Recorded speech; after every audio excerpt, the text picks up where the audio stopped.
La Agencia Europea del Medicamento ha licenciado la vacuna de AstraZeneca Oxford a partir de los 18 años de edad, sin poner ningún límite en la utilización en personas de edad más avanzada. Esto es así sustentado en los datos de seguridad, que son contundentes o similares a los que tenemos en cualquier grupo de edad, y es más limitada en su decisión en lo que a eficacia clínica se refiere. ¿Qué quiero decir con esto? Lo que sucede es que en el momento que se presentan los datos clínicos a las agencias regulatorias,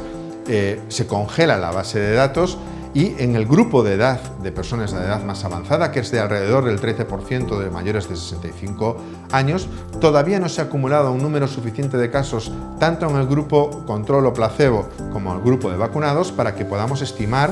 de una forma numérica esa eficacia clínica. Esto puede ser por muchos motivos. Por un lado, como digo, porque aún no ha transcurrido el tiempo suficiente, puede ser también por la propia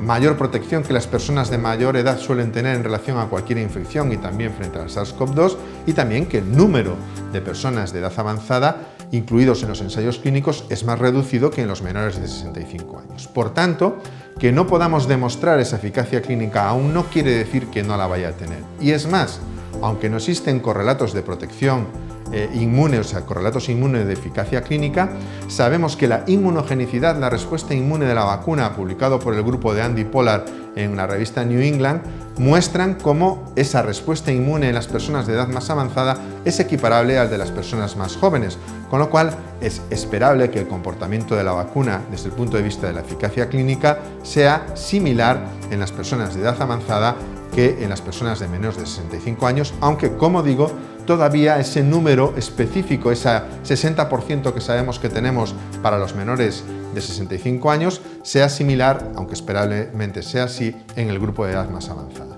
Esto puede condicionar que algunas agencias puedan limitar temporalmente la utilización de la vacuna en grupos de edad más avanzada, aunque, como digo, tanto la Agencia Europea del Medicamento como la propia agencia británica han aprobado la vacunación para su utilización por encima de los 18 años sin ninguna consideración específica en los grupos de mayor edad, donde se espera que la vacuna funcione igual que en las personas más jóvenes. Sí tengo que recalcar también que desde el punto de vista de seguridad, el perfil sí que está plenamente demostrado y es equiparable al de los más jóvenes, e incluso la reactogenicidad de la vacuna en las personas de mayor edad, algo que observábamos también con la vacuna de ácidos nucleicos, tanto de Moderna como de